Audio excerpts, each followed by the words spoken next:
अस्सलाम वालेकुम, मैं हूँ आयशा। तो आप देख रहे हैं आयशा कुकिंग। तो आज मैं बहुत सी मज़ेदार सी रेसिपी आप लोगों से शेयर करूँगी, जिस पे मैंने क्या बनाना है चने की चाट। और उससे पहले मैं क्या करने वाली हूँ, यहाँ पे अदरक लहसुन ले लिया है और इसका मैंने पेस्ट बना के रखना है। और मैंने धनिया, हरी मिर्ची, धनिया पुदीना और हरी मिर्ची इनका भी पेस्ट बना के रखना है। तो सबसे पहले मैंने बना के रख लिया। उसके बाद मैंने क्या करना है,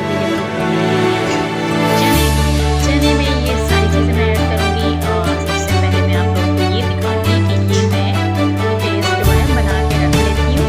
मैं 1 हफ्ते का बना के रख लेती हूँ ताकि मुझे कोई मसला ना हो। मैं जल्दी बना के रख लेती हूँ ताकि मैं जो भी कुकिंग करूँ, जो भी खाना है, जल्दी बनाऊँ, चाहे आप लोगों को शेयर करूँ या ना करूँ, तो मेरे पास ये चीज़ें होती हैं तो मुझे परेशानी। इस वजह से मैं सबसे पहले अदरक लहसुन का पेस्ट मैंने पीस के रख देना 1 घंटे का। और ये बिल्कुल ख़राब नहीं होता, बहुत ही मज़े का अच्छे से आप बना सकते हैं, कोई इशू नहीं है इसमें। ये देखें इस तरीके से बिल्कुल गाढ़ा हो जाए, हल्का सा आपने 2 चम्मच इसमें पानी या 2 चम्मच ऑयल डाल देना है और ये बिल्कुल नहीं ख़राब होता। ये हमारे पास धनिया पुदीना है, इसकी बना लेंगे चटनी।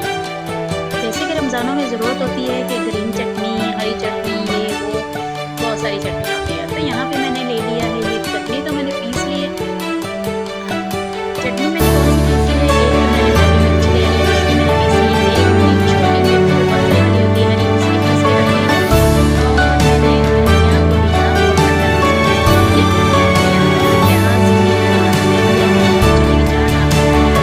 चाट सिंपल सादा तरीका जिसमें आपका बिल्कुल पेट खराब होने वाला नहीं है, बल्कि और ही ज़्यादा बढ़ने वाला है। ठीक है, इससे वेट ज़्यादा होता है, कम नहीं होता। तो ये चीज़ें तो आप लाजमी खाया करें। और रमज़ानों में क्या अफ्तारी में तो ये चीज़ें बहुत ज़बरदस्त होती हैं।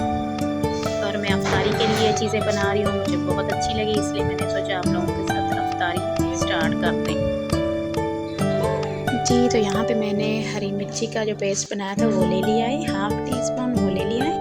और यहाँ पे हाफ़ टी स्पून मैंने ले लेना है, मतलब हाफ़ चम्मच ही कह दो, हाफ़ चम्मच ले लेना है मैंने इसके पुदीने और हरा धनिया की चटनी जो मैंने बनाई थी वो वाली। और यहाँ पे थोड़ा सा मैं नमक इस पे जायका डाल देती हूँ, आप चाहें तो अपनी मर्ज़ी से भी डाल सकते हैं। ठीक है, और थोड़ा सा मैंने